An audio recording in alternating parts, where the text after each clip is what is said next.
Ethan Taylor tightened his grip on the steering wheel as the evening's glow cast long shadows on the quiet streets. The small, intricately wrapped gift for his daughter Sophie rested on the passenger seat, a symbol of the joy he hoped to bring home. His thoughts were interrupted when flashing red and blue lights illuminated the rearview mirror, followed by the sharp chirp of a siren. He pulled over, heart thudding in his chest. The officer approached with deliberate steps, his uniform crisp and demeanor imposing. Ethan rolled down the window, mustering a polite smile. "Evening, officer. Is something wrong?" Ethan asked, his voice steady but curious. The badge on the man's chest read Officer Greg Mason. He leaned in slightly, his eyes narrowing as he scanned the car's interior. "License and registration," Mason demanded, his tone curt and devoid of warmth. Ethan complied, retrieving the requested documents from the glove compartment.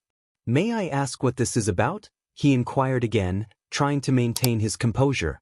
Mason ignored the question, flipping through the documents with exaggerated scrutiny. After a moment, he straightened, his expression hardening. "Where are you coming from?" "Work," Ethan replied. "I was just heading home to my family." "Work, huh?" Mason echoed, his voice dripping with skepticism. "What kind of work do you do?" "I'm an accountant," Ethan said, shifting uneasily in his seat. "Is there a problem?" Mason's lips curled into a faint smirk. "We'll see about that." "Step out of the vehicle." Ethan hesitated, confusion mingling with apprehension. "Is there a reason? Have I done something wrong?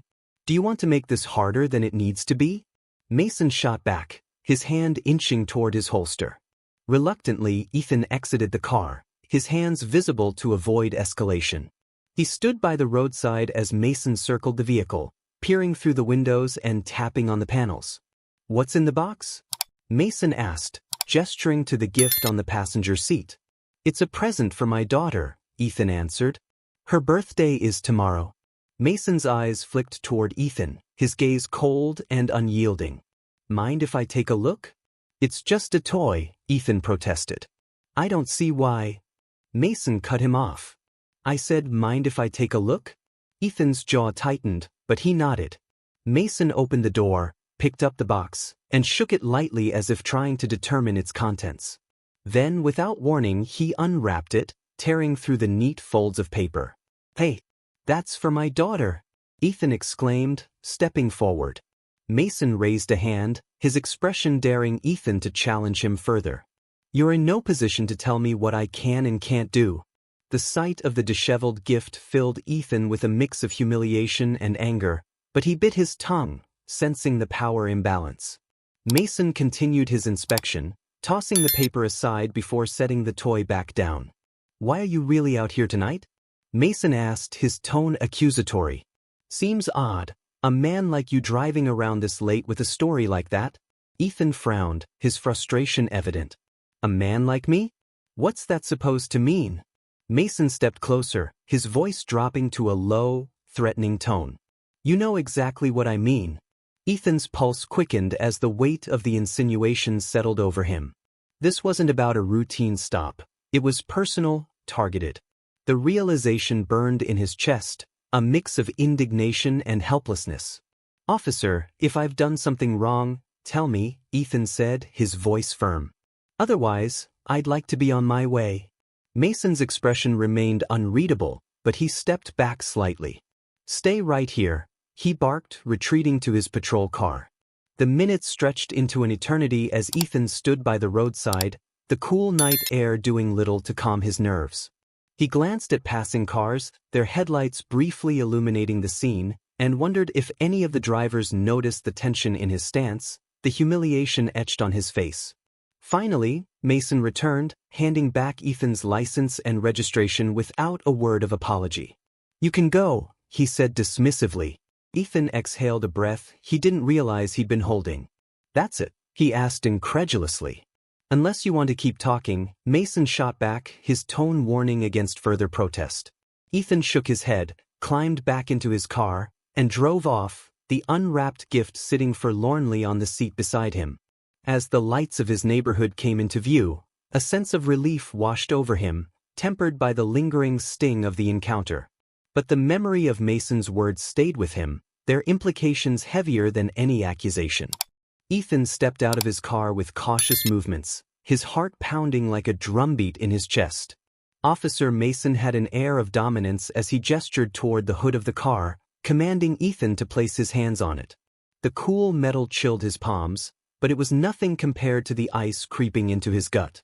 Mason, with a flashlight in one hand, began a methodical inspection of the vehicle. "What are you looking for?" Ethan asked, trying to keep his voice steady. "Whatever I need to find," Mason replied curtly, not even glancing up as he began opening compartments. The glove box was pulled open roughly, its contents spilling onto the passenger seat. Papers fluttered down, insurance forms, receipts, and a crumpled map, but Mason's scrutiny lingered longer than necessary, as though he expected to unearth something sinister. Ethan watched helplessly as the officer's hands moved through his belongings with a carelessness that bordered on disdain. The moment Mason reached for the bag containing Sophie's gift, Ethan's voice cracked through the tension. "Please, that's for my daughter. It's her birthday tomorrow."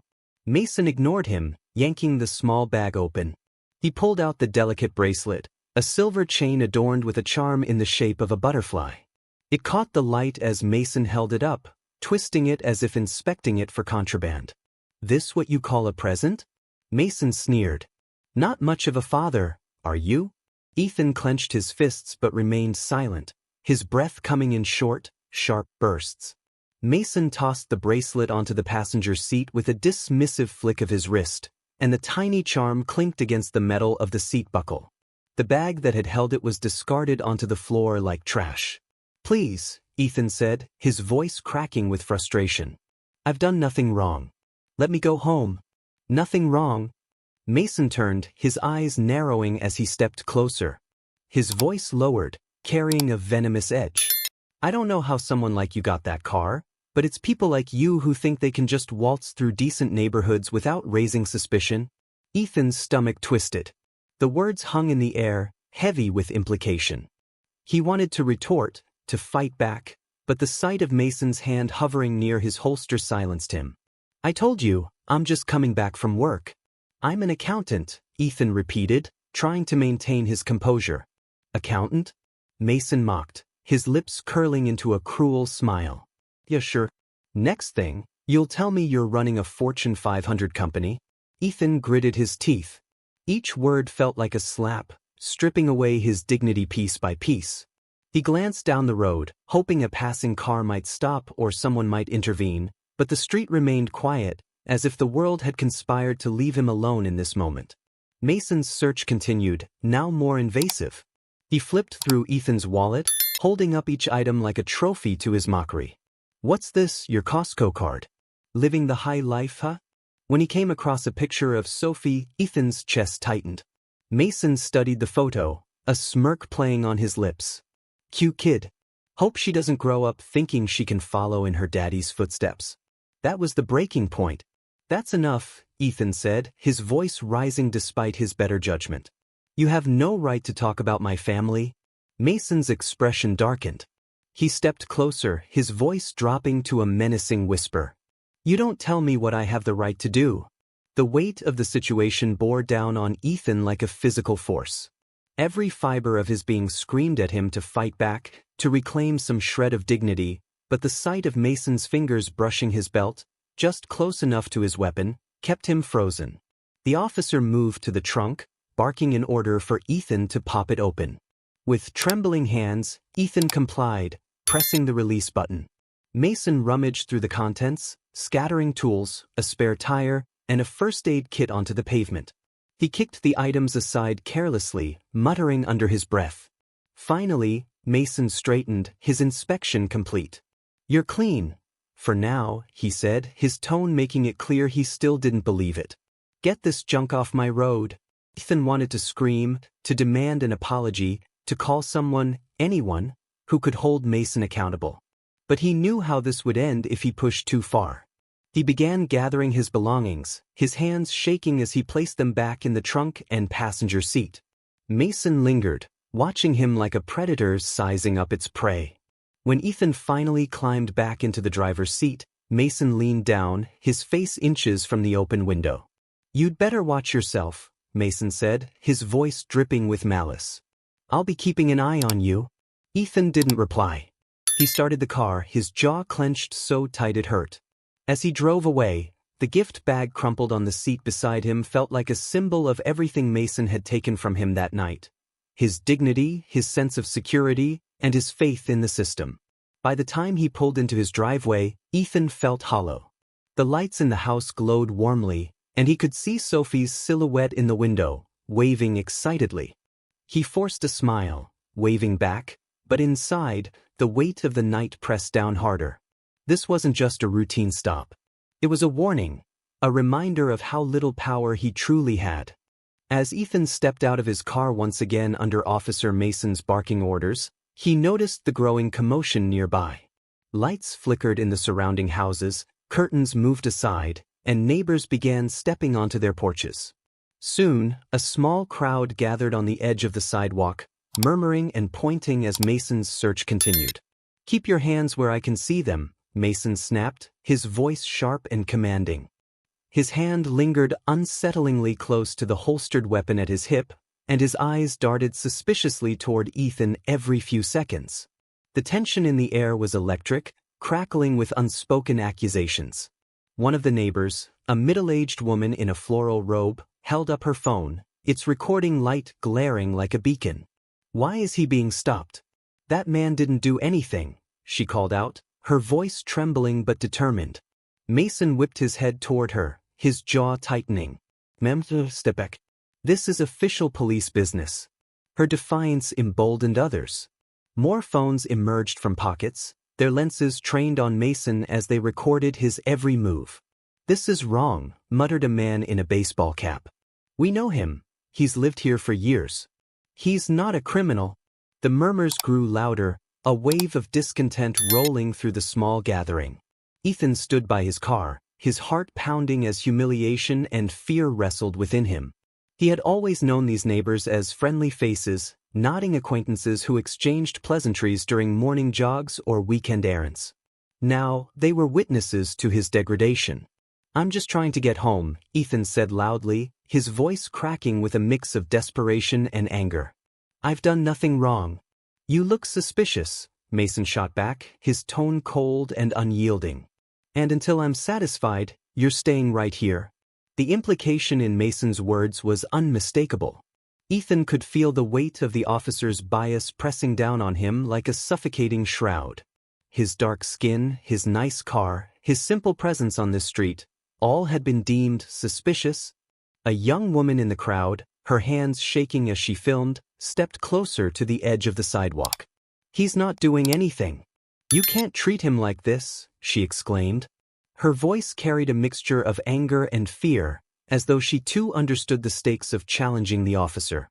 Mason turned sharply toward her, his hand tightening around the grip of his gun. "Back off now," he barked, his voice a whip crack in the cold night.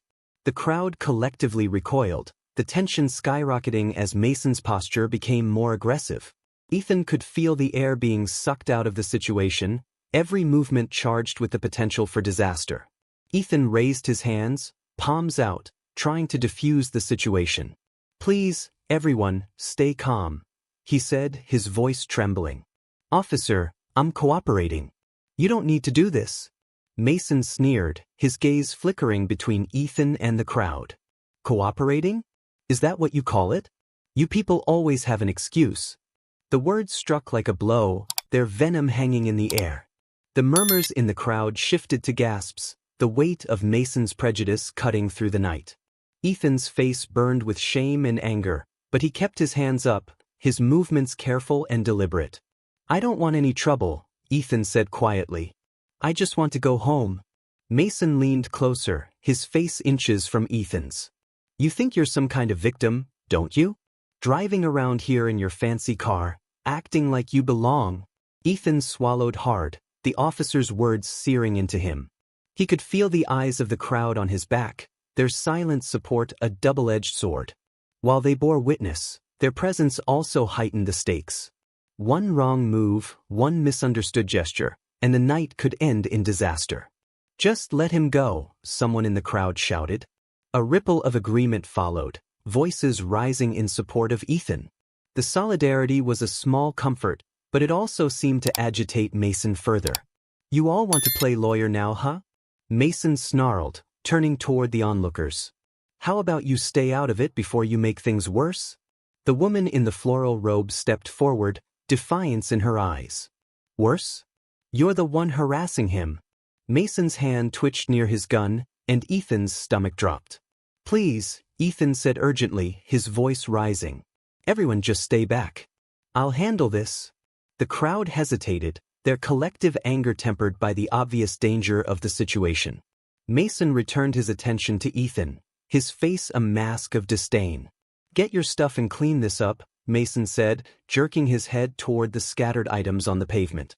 His tone was condescending, as though he were addressing a child rather than a grown man. Ethan bent down, his hands still trembling as he gathered the contents of his trunk. The gift for Sophie caught his eye, the butterfly charm now dull under the streetlight. He felt a pang of sadness, the joy of the gesture now tainted by the night's events. As he worked, Mason loomed over him, the weight of his presence suffocating. "You better be grateful I'm letting you off easy," Mason said, his voice low and threatening. "Next time I won't be so nice." Ethan rose slowly, his jaw clenched. He met Mason's gaze, holding it for a long moment before speaking. "I don't need your kindness, officer. I just need justice." Mason's lip curled, but he said nothing, stepping back toward his patrol car. The crowd watched in silence as Ethan climbed into his car, his movements deliberate and measured. As he drove away, the tension in the air lingered, the weight of the encounter etched into the faces of those left behind. Ethan's hands gripped the wheel tightly, his mind a whirlwind of anger, fear, and exhaustion. He glanced at Sophie's gift on the seat beside him, the torn wrapping paper a reminder of the indignities he'd endured. But as his house came into view, the warm light spilling from the windows, he resolved to make her birthday special despite everything. For her sake, he would keep going. But tonight, he couldn't forget, and he wouldn't forgive. As the tension in the air grew heavier, one figure emerged from the crowd with an unmistakable air of authority and calm. Grace Thompson, a beloved teacher at the local school, stepped forward. Her steady gaze was locked on Officer Mason, her chin raised in defiance. Known throughout the community for her unwavering principles and fairness, Grace was not one to remain silent in the face of injustice. "Officer," Grace said, her voice firm yet controlled, "this man is Ethan Taylor. He's a devoted father and a respected member of this neighborhood. Whatever suspicion you have about him, it's baseless." Mason turned sharply toward her, his hands still resting on his holster. His glare was icy, but Grace stood her ground, unflinching. "Ma'am, I suggest you stay out of this. It's a police matter." Grace's eyes narrowed slightly, her tone sharpening. "This is no longer just a police matter. This is harassment, plain and simple, and everyone here can see it. You have no right to treat him this way." The murmurs in the crowd grew louder, emboldened by Grace's words. More neighbors began to speak up, their voices rising against Mason's authority. "She's right," called the man in the baseball cap. "We've known Ethan for years. He's got a family here, for God's sake." A younger woman holding her phone aloft chimed in. "He's never caused any trouble. Why are you treating him like this?" Mason's grip on his holster tightened as his jaw clenched. He looked around at the crowd, his irritation palpable. "I'm doing my job," he snapped, his voice rising above the din. "You don't know what I know." Grace stepped closer, her movements deliberate and fearless. "No, officer," she said, her voice cutting through the noise, "you don't know what we know. We know Ethan is a hardworking man who's been nothing but kind and decent to everyone here. What we don't understand is why you're singling him out tonight." Ethan, standing by his car with his hands still raised slightly, felt a swell of gratitude mixed with apprehension. Grace's intervention was powerful, but it also seemed to agitate Mason further. The officer's posture grew more rigid, his shoulders squared as if preparing for a fight. "Ma'am," Mason said through gritted teeth, "I don't need a lecture from you or anyone else. Step back before you make things worse for him." Grace crossed her arms, her expression unwavering. "Worse? What could be worse than you humiliating an innocent man in front of his neighbors and his community? We're all watching, officer. Be very careful about what you do next. The crowd murmured in agreement, their collective discontent growing louder. Mason's eyes darted between them, his face tightening with frustration. The power dynamic was shifting and he knew it. His authority, once absolute, was being chipped away by the strength of the community's unity. Still, Mason wasn't ready to back down. He turned back to Ethan, pointing a finger at him. You might have your little fan club here, but that doesn't change the fact that you look suspicious. You think this car and your story make you untouchable? Ethan finally spoke, his voice steady despite the fire burning in his chest. What makes me suspicious, officer? Is it the color of my skin? Or is it just the fact that I don't fit the picture you have in your head of who belongs here? Mason's face darkened, his silence speaking volumes. Grace seized the moment, her voice rising with righteous indignation. That's enough, Officer Mason. You're not just humiliating Ethan, you're embarrassing yourself and your badge. Let him go. The crowd roared in agreement, their voices a united front against Mason's overreach. Phones continued recording, their bright screens a glaring reminder that every moment of this encounter was being documented. Mason hesitated, his hand finally moving away from his holster. He looked at Ethan, then at Grace, and finally at the crowd.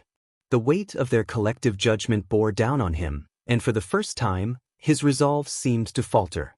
Fine, Mason spat, his voice dripping with bitterness. You can go. But don't think this is over. Ethan lowered his hands slowly, his body trembling with a mix of relief and residual anger. Grace stepped beside him, placing a reassuring hand on his shoulder. It's over, officer, she said firmly. And I'll make sure everyone knows exactly what happened here tonight. Mason shot her a venomous glare before turning and walking briskly back to his patrol car. The crowd erupted in cheers and applause as he drove away, the oppressive tension finally lifting. Grace turned to Ethan, her expression softening. Are you okay? She asked gently. Ethan nodded, though his voice was thick with emotion when he spoke. Thank you, Grace. I don't know what would have happened if you hadn't stepped in. She smiled, her warmth cutting through the lingering chill of the night.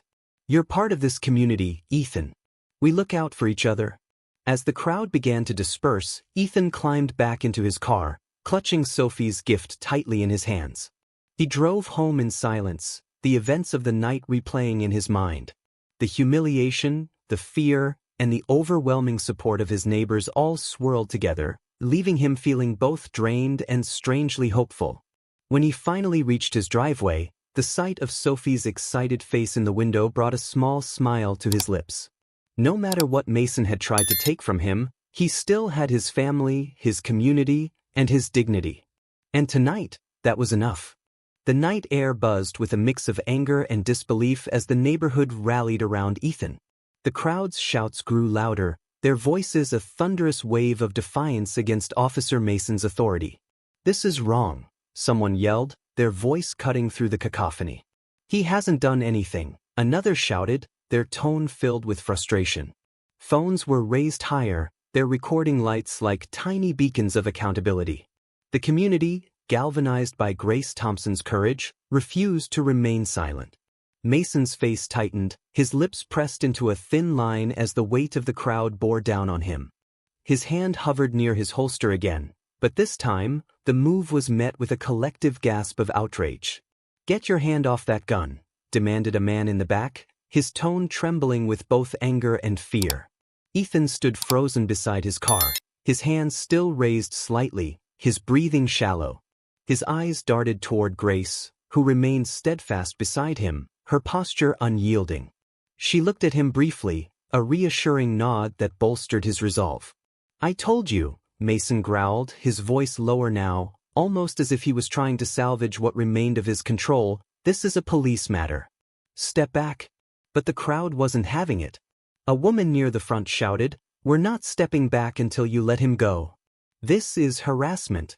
Another voice chimed in, filled with righteous fury. What's your excuse? Because he's driving a nice car? Because of the color of his skin? The words hit Mason like a slap, his posture stiffening.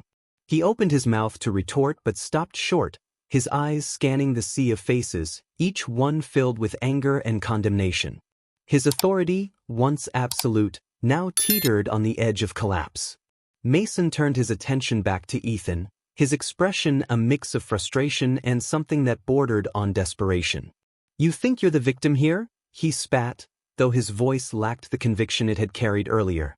Ethan, his voice steady despite the tremble in his hands, finally spoke. "I don't think I'm a victim, officer. I know I am. But not just me. This whole community is tired of being treated like we don't belong. Look around you. They're not going to let this slide." The crowd roared in agreement, the noise rising like a tidal wave. Mason visibly flinched, his hand dropping away from his holster as if he realized how dangerously close he had come to crossing a line he couldn't step back from. Grace stepped forward again, her voice calm but carrying the weight of the crowd's anger. "Officer Mason, let him go. There's nothing suspicious here except your behavior. You've humiliated him, you've terrified this community, and you've done nothing to prove your actions are justified. The longer you drag this out, the worse it will be for you." For a moment, Mason seemed to consider digging in his heels. His eyes darted to the cameras, the faces, and finally to Ethan, who stood resolutely beside his car. The tension hung thick in the air, everyone holding their breath as the scene teetered on the edge of escalation. Then, with a growl of frustration, Mason stepped back. He waved a dismissive hand, his voice cutting through the noise. "Fine, get out of here.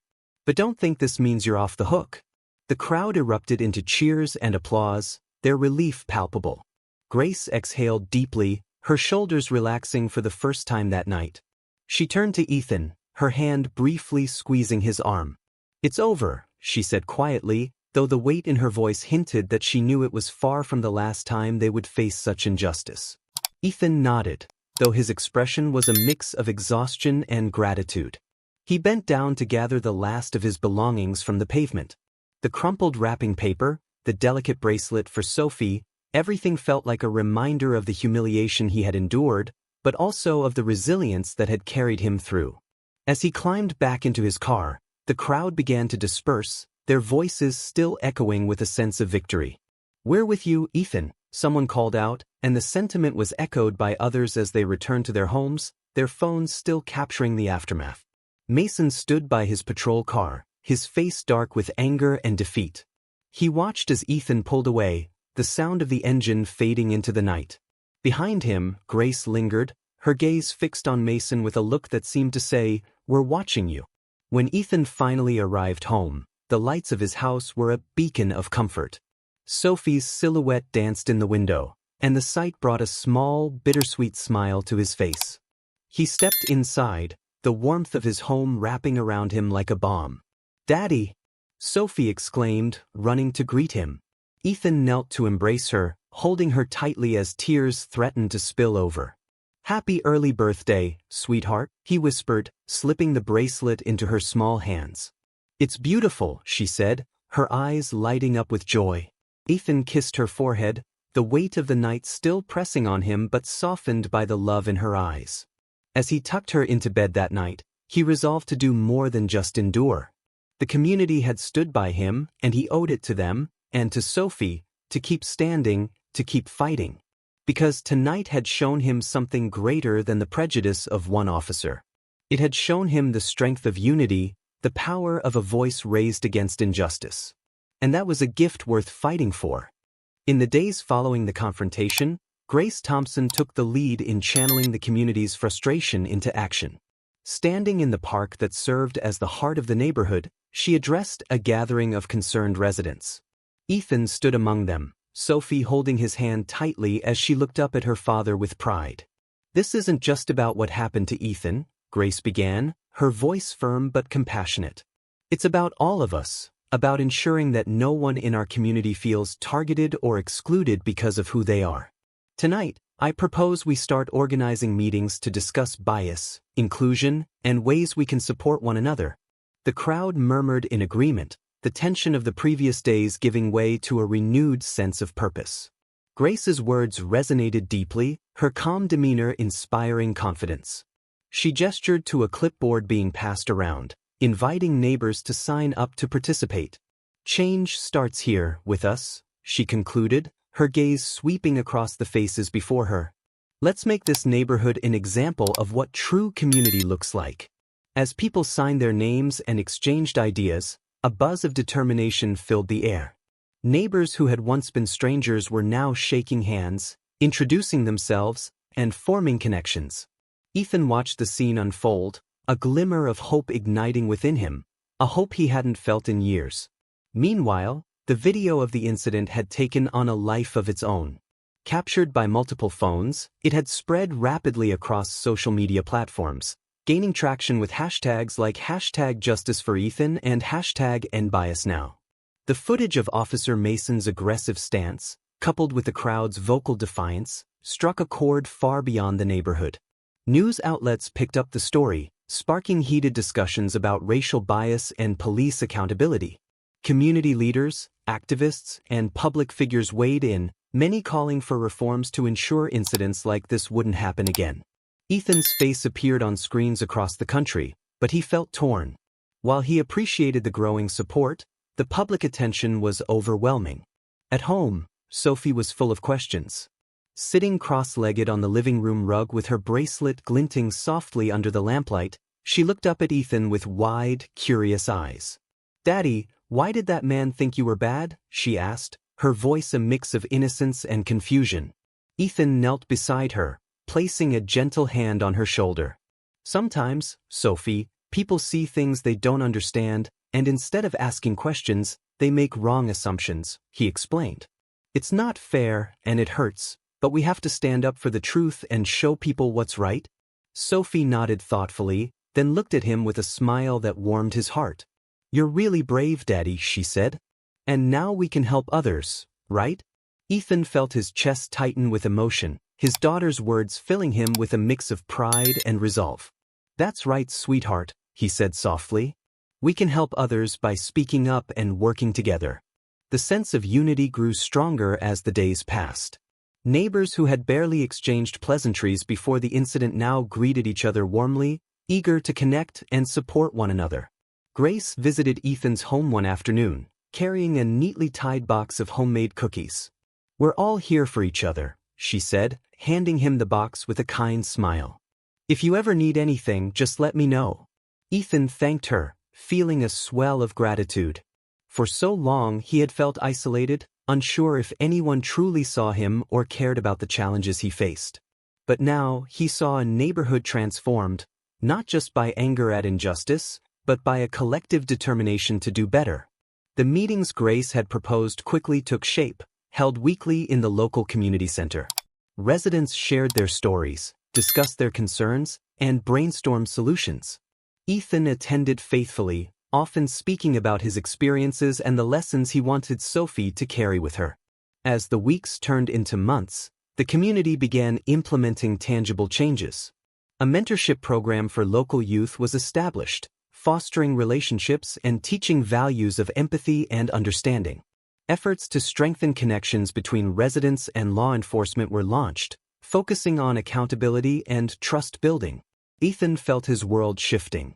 The wounds left by the night with Mason hadn't fully healed, but they had become a catalyst for growth and unity.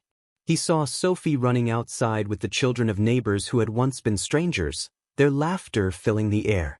He shared dinners with families who had come together in the wake of the incident, their conversations rich with plans for the future. One evening, as Sophie sat at the dining table drawing a picture of their neighborhood, Ethan looked out the window at the street that had once felt cold and unwelcoming. Now, it pulsed with life and connection, a reflection of the community's newfound spirit. "Daddy, look!" Sophie exclaimed, holding up her drawing. It was a colorful scene of houses, people, and a bright sun shining above them all. At the center stood a man and a little girl holding hands, surrounded by smiling faces. Ethan chuckled, pulling her into a hug. "That's beautiful, Sophie." She grinned. "It's us. And all our friends." Ethan's smile widened, his heart swelling with a sense of fulfillment. For the first time in a long time, he felt like he truly belonged, and that he and Sophie were part of something greater than themselves.